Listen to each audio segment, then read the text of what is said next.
How to change your OSRS rune light from looking like this into something more like this. G'day guys, it's Jim, and one of you guys requested this video, so I'm happy to make this one for you, and these are my settings that I personally use for my rune light. I really hate tutorials where they blabber on for 10 years, so let's just jump into it.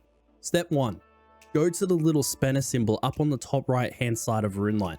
Step 2. Go to the plugin hub down the bottom, and there's two things you want to get, which is 117 HD, go and install it, and the other one is called resource packs. Go ahead and install resource packs. They're the two main ones. Now, I use a 1440p monitor. That's why this is so sharp. So if you're using a 1080p or anything less, it's not going to look as sharp as this. Also, make sure you're using a graphics card that can handle this. I have a 3080, so it's more than capable of doing this. Starting off with the themes. So find the resource pack, which is this little brush symbol over on the right hand side.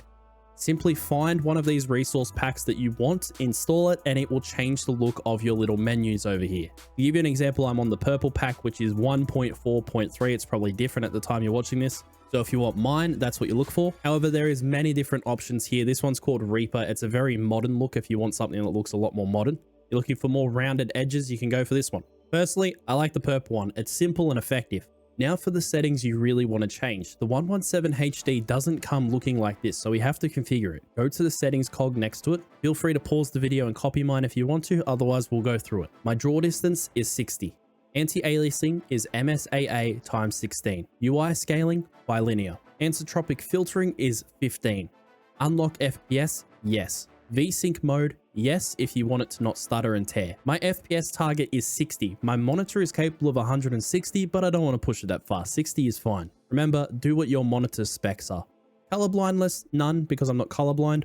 If you are, feel free. Intensity, 100. Flashing effects, yes. Saturation, highest. Contrast, highest. Brightness, 20. Dynamic lights, many. This is a setting that will tax your GPU, by the way. Projectile lights, yes. NPC lights, yes. Atmospheric lighting, yes.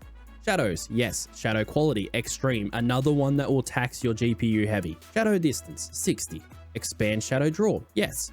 Hide fake shadows, yes. So in the environment tab now, fog depth mode, dynamic. Static fog, 5. Ground fog, yes. Default sky, 117 HD blue. This is what it looks like if you wanted to change that. You can go to the normal black one, you can go to the old school one, you can go to the tan 2008 version. I just leave it as blue. Override sky color, yes. Model textures, yes. Ground textures, yes. Texture resolution, 256. Ground blending, yes. Underwater caustics, yes. HD ZAR reskin, yes. Enable model batching, yes. Enable model caching, yes. That's my cache limit. And then of the bottom ones, fix broken colors on Intel and Max, no. HD Infernal Cape, yes. Winter theme, if you want it to look like winter, you can go ahead and do that and it will look like winter. Here is what winter looks like in Arduino. Lovely, snow everywhere. Legacy gray colors, unchecked. Now, a couple of quality of life things that I do have enabled. Now, these ones I'm pretty sure do come with RuneLight. If they don't, just go and search for it in the plugin hub. Animation smoothing. What that does is it enables the walking animation and then fighting animations to look smoother, as the name suggests. It just really adds that little finishing touch onto making this look awesome. Another one that I use is the camera mod, which allows you to zoom a little bit better, changes the zoom position. So feel free to copy these settings. I'm not going to go through this one because it's subjective, but I do have a camera plugin on there as well. Here's some before and afters just to show you that little bit of detail this is adding. Here we are at Arduino Zoo. Look at the water and look at these bars. There's no shadow behind them and they are quite pixelated. With the 117 HD mod, as you can see, we now have shadows all around the outside of the bars, and look at the water. The water looks so crystal clear. It's got like actual depth to it. It's not just the static texture anymore. We can see through it. It's got little reflections and reflections on it. The little bits of grass even have their own little shadows.